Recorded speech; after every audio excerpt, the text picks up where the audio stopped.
İsrafil aleyhisselamның tuncu sürünü çeliş ölen kıyamet başladı. O günde, o dehşetli günde hemme adam öz hali ölen bunu. Yani fakat yüzünü kurtulduruş bilenle bunu. Qanda qılğan vaqtda Allah'ın azabını uçurmasını, qanda qılsam bu azabdan qutulaman deb fakat özünle oylaydı.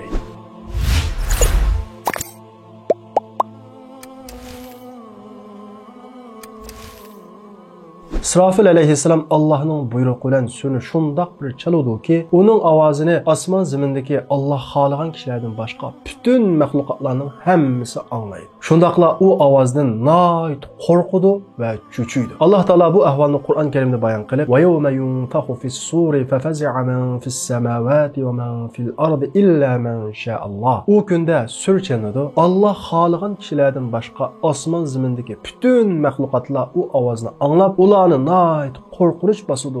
Şundaqla tunca qatim sürçeniş bilen tang zimin üstüdeki tağlar birisi-birisiga uğurladı. Şundaqla zimin üstüge öyleydi. Allah Teala bu ahvalını Kur'an-ı Kerim'de beyan kılıp فَإِذَا نُفِخَ فِي الصُّورِ نَفْخَةٌ وَاحِدَةٌ وَحُمِلَتِ الْأَرْضُ وَالْجِبَالُ فَدُكَّتَا دَكَّةً وَاحِدَةً. Tunca qatim sürçelenğa vaqtida zimin o'rnidan ko'tariladi. Tağlar birisi-birisiga uğurladı. Ana şu günde kıyamet bo'ladi. Yani İsrafil aleyhisselamның tuncu sürçenişi bilen zimin üstüge kötürülüdü. Yani xuddi dengizdek tevreydi. Ziminning üstündeki tağlar xuddi dengizning üstündeki yaltıraqdek çögüleydi. Allah Teala bu ahvalını Kur'an-ı Kerim'de süperlep mundaq deydi. يَوْمَ تَرْجُفُ الرَّاجِفَ. O günde zimin tevreydi. Ve ziminning içindeki narsalarmi ziminga qo'shilib tevreydi. Yani ziminning üstündeki tağlar xuddi dengizning üstündeki axlat chavalardek leyleydi ve osmonning içindeki narsalarmi qo'shilib tevreydi. وَتَرَى الْجِبَالَ تَحْسَبُهَا جَامِدَةً. O vaqtda tağni jim tuğandek körse وَهِيَ تَمُرُّ مَرَّ السَّحَابِ. Əməliyyatda o tağ xuddi bulut osmonda cho'gilgandek zimin ustida cho'gilaydi. Yer yuzidagi insonlar bo'lsa, o gündeki nayt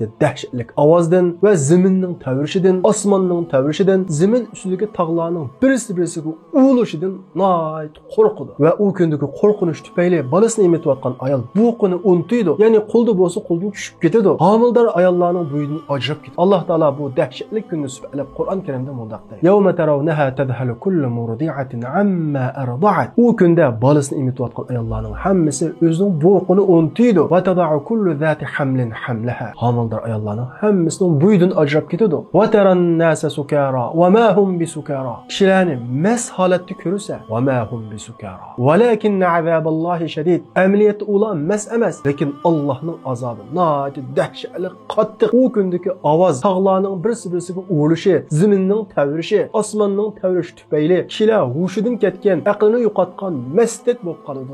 Allah Teala ikkinchi qatim İsrafil aleyhisselamga sur chalishga buyruq qildi. İsrafil aleyhisselam ikkinchi qatim sur chaldi. Bu vaqtda Allah xalığan kişilerden başka asman zimindeki bütün məxluqatlarının hemmisi ölüdü. Allah Teala Kur'an-ı Kerim'de وَنُفِخَ فِي الصُّورِ فَسَعِقَ مَنْ فِي السَّمَاوَاتِ وَمَنْ فِي الْأَرْضِ إِلَّا مَنْ شَاءَ اللّٰهِ. Sürçelenğa vaqtida, yani ikinci qatim sürçelenğa vaqtida Allah xalığanlardan başka, yani Allah istisna qılğanlardan başka asman zimindeki bütün məxluqatlarının hemmisi ölüdü. Fakat Allah'ın erşisini götürüyotgan perişteler Cibril, Mikail, İsrafil ve bir qancha perişteler qilib. Allah Teala bu periştelerni bir-birlep öldürür. Ahirida ölüm periştesi qilib qoladi. Allah Teala bilip durup ölüm periştin endi kim qilib qoldi deydi. Ölüm periştesi men qoldim deydi. Allah Teala sen mi öl deb onun canını alır. Şunda qilib kainatda kullu men aleyha fan.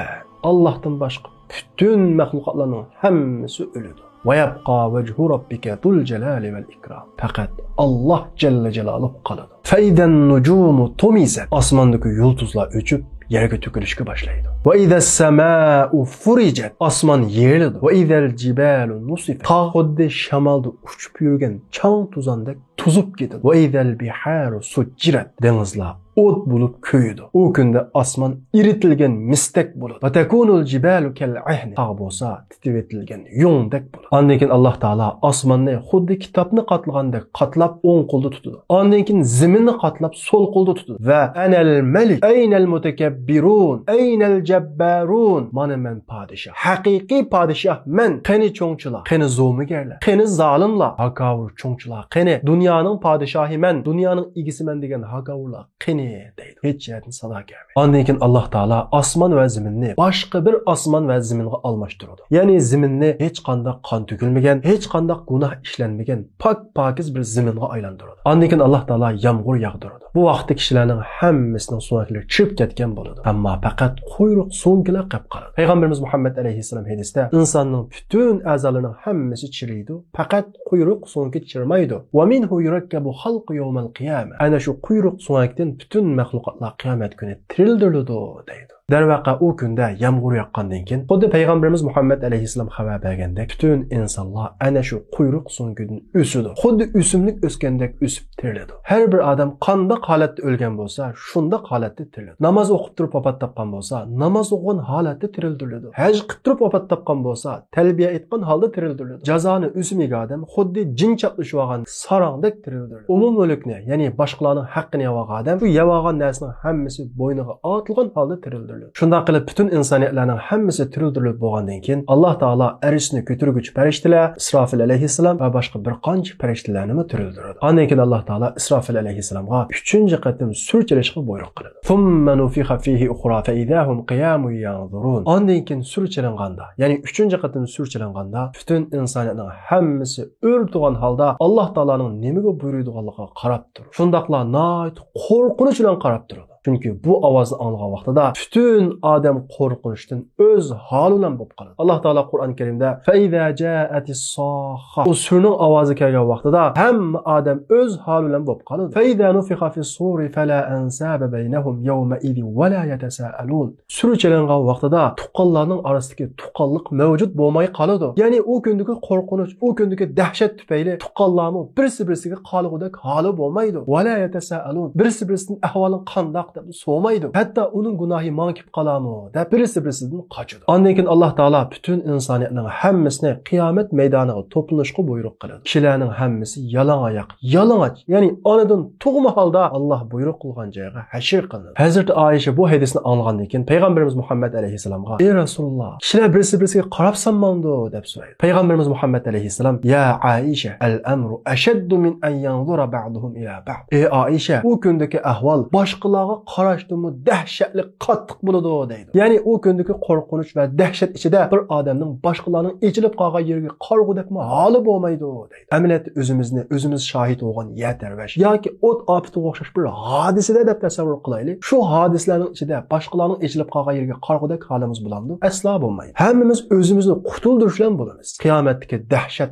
undan natjahas qattiq bo'ladi. Alloh taolo u kundagi ahvolni Qur'on Karimda bayon qilib mundaq deydi: "Yawma yafirrul mar'u min akhihi va ummihi va abihi." U kunda bir odam o'zining qarindishidan qochadi, hatto ota-onasidan qochadi. Va sahibatihi va bani va o'zining ayolidan qochadi va jon-jigar ballardan qochadi. Nimishqa? U kunning dahshatidan, u kundagi qo'rqinch tufayli hamma odam o'zini qutuldirish bilan bo'ladi. Likulli imrin minhum yawma idin sha'nu yughni. U kunda, u dahshatli kunda hamma odam o'z holi bilan bo'ladi. Ya'ni faqat o'zini qutuldirish bilan bo'ladi. Qanday qilgan vaqtda Allohning azobiga uchramasman, qanday qilsam bu azobdan qutulaman deb faqat o'zingla o'ylaydi. Kishilarning qiyomat maydoniga to'planish holati iymon e'tiqodiga va dunyoda qilgan yaxshilik qarab o'xshamaydi. Alloh taolo Qur'on Karimda va nahshurul muttaqina ilar rahmani wafda. Taqvodorlarni, ya'ni dunyoda Allohdan qo'rqqan, Allohning buyruqlarini ijro qilgan, Alloh to'sqan ishlarni yongan kishilarni Rahman taologa, ya'ni shafqatli va mehribon bo'lgan Alloh taoloning dargohiga izzat ikrom bilan hashr qilamiz. Va nahshurul mujrimina yawma idin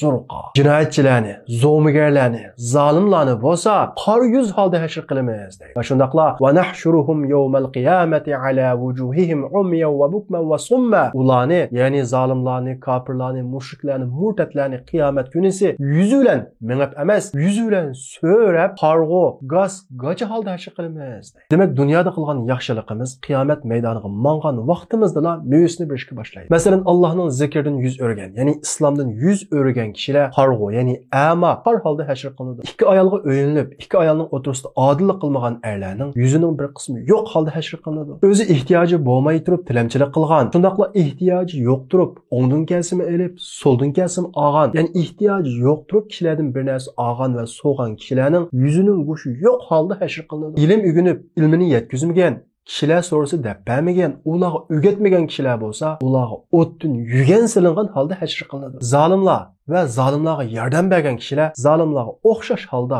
yuzi bilan xor holda qiyinlik hashir qilinadi. Ondan keyin vaja'a robbuka val malaku saffan saffa. Alloh taolo va farishtalar hisob elish uchun sap-sap bo'lib keladi. Vaji'a yawma idin bi jahannam. U kunisi, ya'ni Alloh taolo kelgandan keyin gunohkorlarning, kofirlarning ko'rishi uchun jahannam keltiriladi. Idil qulubu ladal hanajir kadimin. Jahannamni ko'rgandan keyin butun kishilarning yuragi bo'g'ziga kaplashib qoladi. Ya'ni jahannamning dahshatidan nayt qo'rqadi. Yaqulul insanu yawma idin aynal mafar. O kunda insoniyat aynal mafar, nega qochimiz, qutuladigan ya ne, qochadigan ya ne deb bir qutulish, qechish yo'li izlaydi, lekin topolmaydi. Yawma yaj'alul wildana shiba. U kunning dahshatidan va qo'rqinchidan kichik bolalarni g'amdan, qo'rqudan chochlari oqarib ketadi. Dunyoda eng yuqori saviyada yashagan, shundaqla dunyoda bor huzur halovatlarning hammasini tetib baqqan kofirlar u kundagi dahshat ichida biz dunyoda yashamabdi ekanmiz yoki nayt oz yashabdi ekanmiz deb dunyoda yashagan, tetigan huzur halovatlarning hammasini unutdi. Alloh taolo bu ahvolni Qur'on Karimda bayon qilib, "Ka'allam yalbathu